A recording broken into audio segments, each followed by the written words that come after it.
안녕하세요. 와리기 공부 85강 시작하도록 하겠습니다. 엔진을 전공한 박사 및 연구원들은 와리기를 왜 쓰레기로 바라볼까? 이 부분에 대해서 공부해 보도록 하겠습니다. 흡기 와리기를 장착하면 연소실 최고 온도가 저하되고 매연 발생량이 증가할 수 있습니다. 이유는 무엇이냐? 이것을 알기 위해서는 자동차 정비를 하신다거나 또는 어렴풋이 알고 있다고 하시는 분들은 밀러 사이클에 대해서 정확하게 아시고 와리기에 대한 판단을 하시기 바랍니다.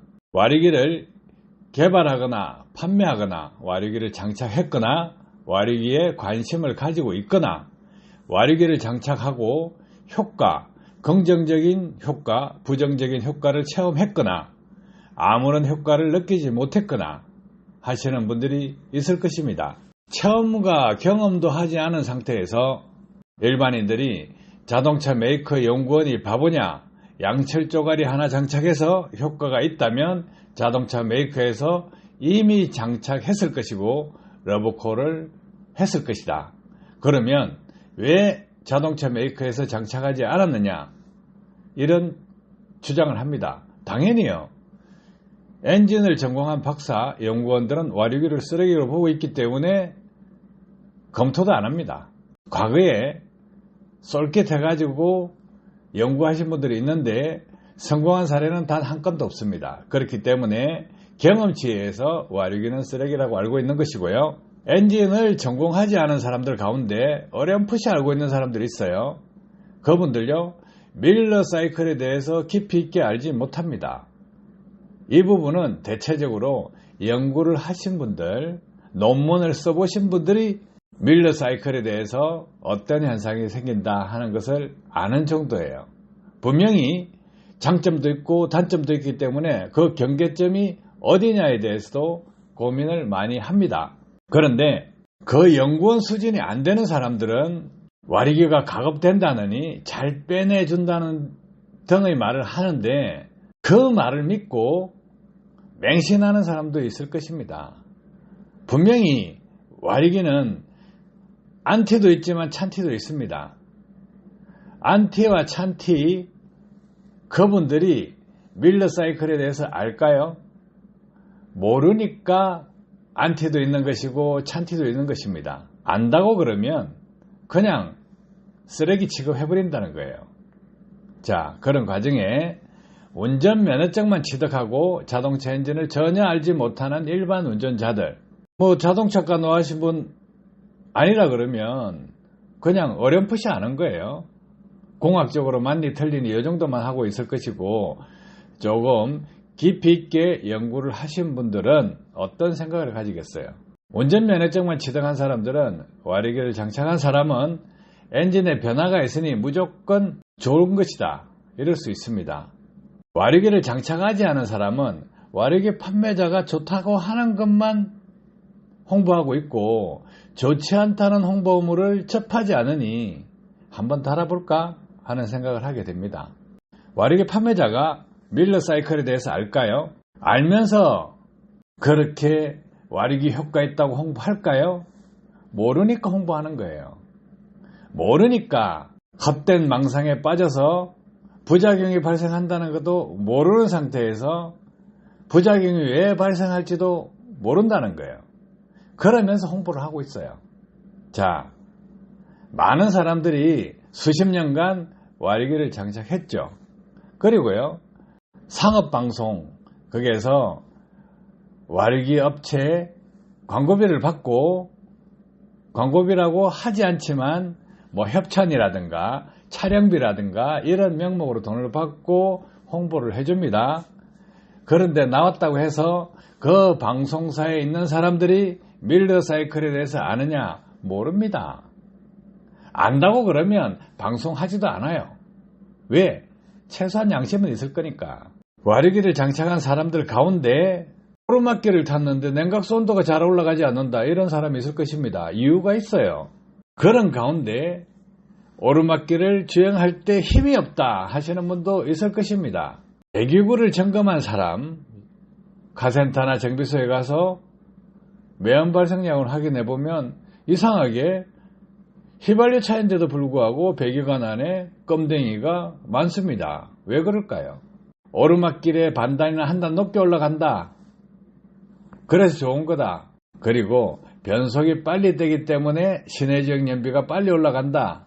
모르기 때문에 하는 소리입니다. 조금 더 깊이 있게 설명드릴게요. 밀러 사이클에다가 와류기 호불호 효과가 있습니다.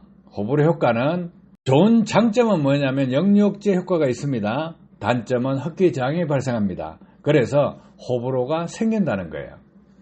자, 여기서 밀러 사이클은 과급 효율이 높을수록 효율이 증가하게 됩니다. 그리고 동일한 과급 조건에서는 빠른 밀러가 효과가 크게 됩니다.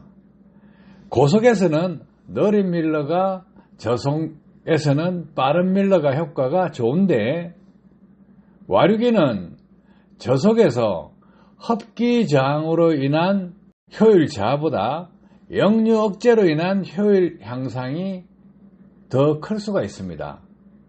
하지만 여기서 와류기를 장착을 해서 흡기 단면적 손실을 높일수록 또는 와류기를 여러 개 박는 것을 포함하는 것입니다. 그랬을 때 회전수가 약간 높아지거나 또는 연료 분사량이 많은 부하가 많이 걸리는 상태에서는 흡기 저항으로 인한 각과 역류억제로 인한 흡기 저항으로 인해서 공기력 부족 현상이 생깁니다. 이로 인해서 불완전 연소가 생긴다는 거죠. 불완전 연소가 급격하게 증가하게 되면 연소실 온도가 낮아지게 되고 매연 발생량이 급증하게 됩니다. 자, 흡입이 다 됐죠? 압축 행정이 들어갔죠? 그때 역류가 발생하게 됩니다.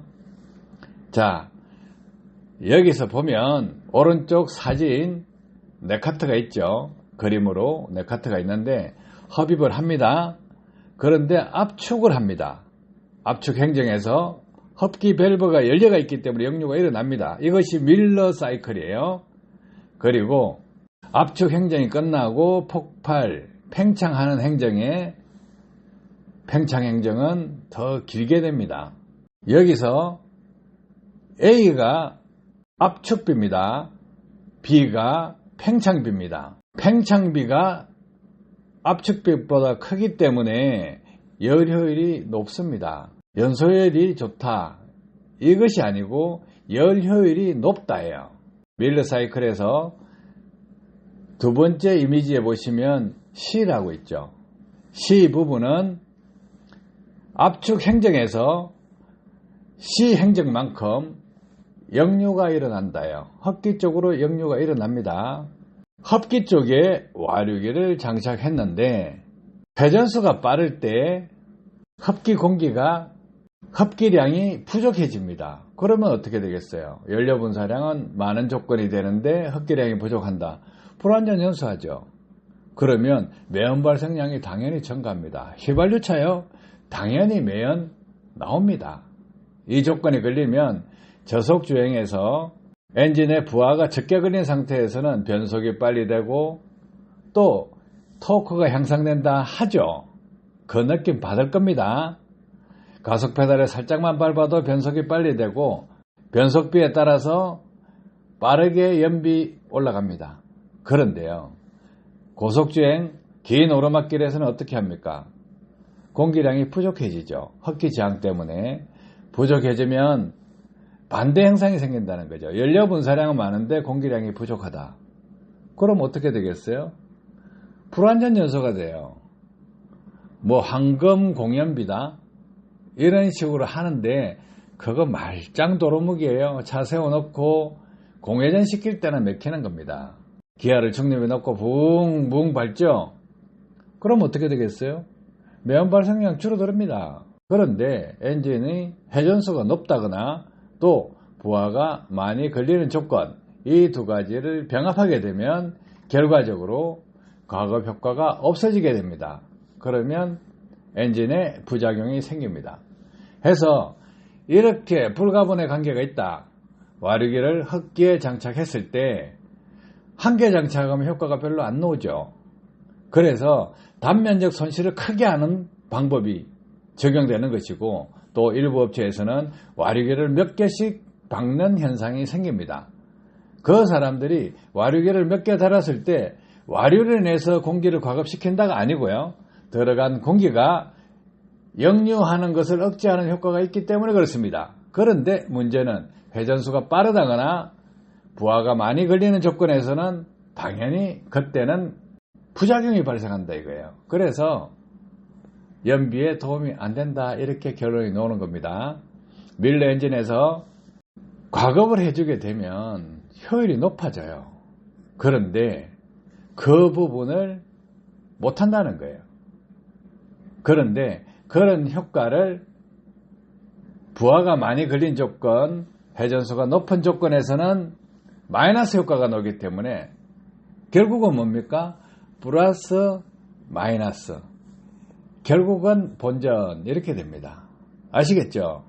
그래서 정리를 해드리면, 밀러 사이클에 대해서 정리를 해드릴게요. 밀러 사이클은 과급 효율이 높을수록 효율이 증가한다. 동일 과급 조건에서 빠른 밀러의 효과가 크다. 열효율은 고속에서 늦은 밀러가, 저속에서는 빠른 밀러가 효과적입니다. 도움되셨길 바랍니다. 감사합니다.